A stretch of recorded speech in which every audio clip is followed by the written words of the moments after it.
what should you do after you have left that job? You know what I mean? That job that had you in burnout city, that job that had really unhealthy qualities about it. That's what we're going to talk about in today's hashtag Dep Talk.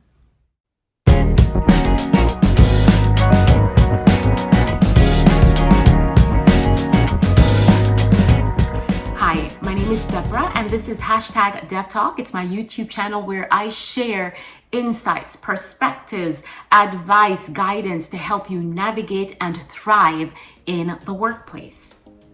So what do you do after you have turned in your laptop along with your company phone?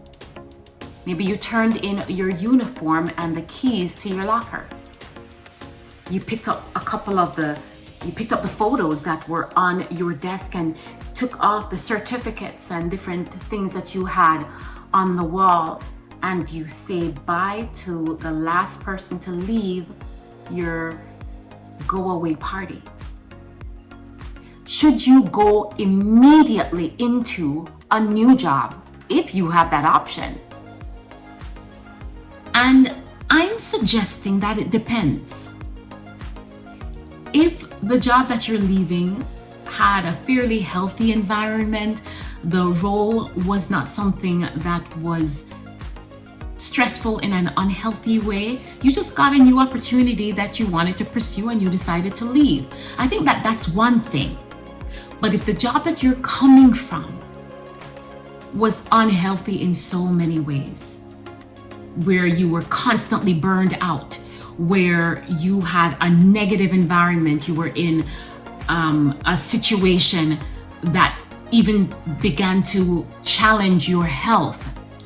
If you're coming from a situation like that and you can afford it, I'm suggesting that it may be a healthy decision to take a break. Certainly, the length of that break will depend on your financial situation, because let's be realistic, we all have bills, and it can be really scary to go any period of time without having a consistent paycheck coming in. So be sure that you're analyzing your financial situation before you make any decision.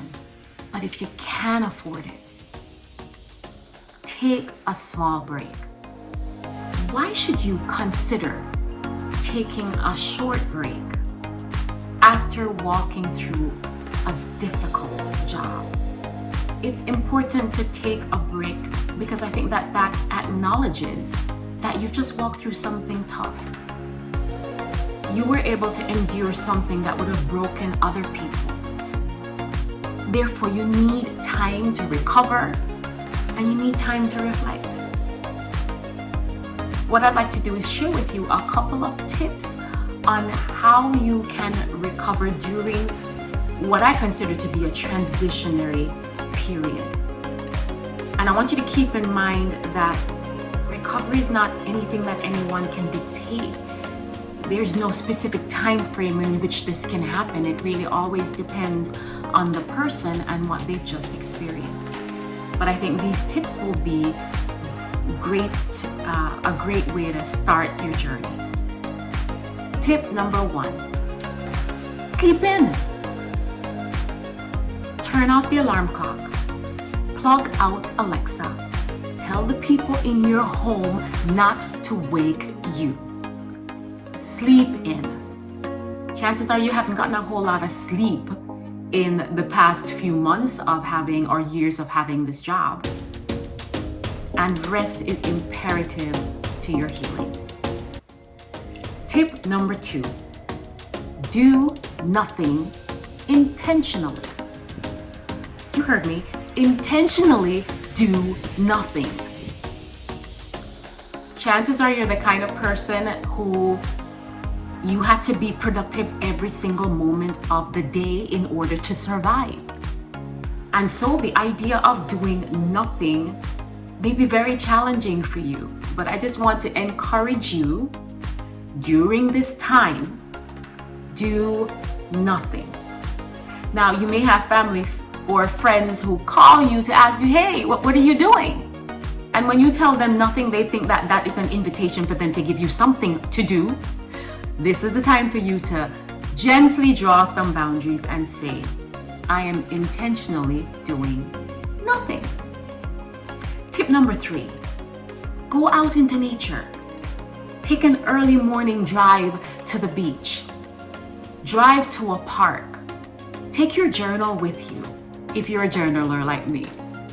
I find that when I begin to journal what I'm thinking or what I'm feeling or my thoughts about something that occurred, that I literally surprise myself with some of the things that come out on the page.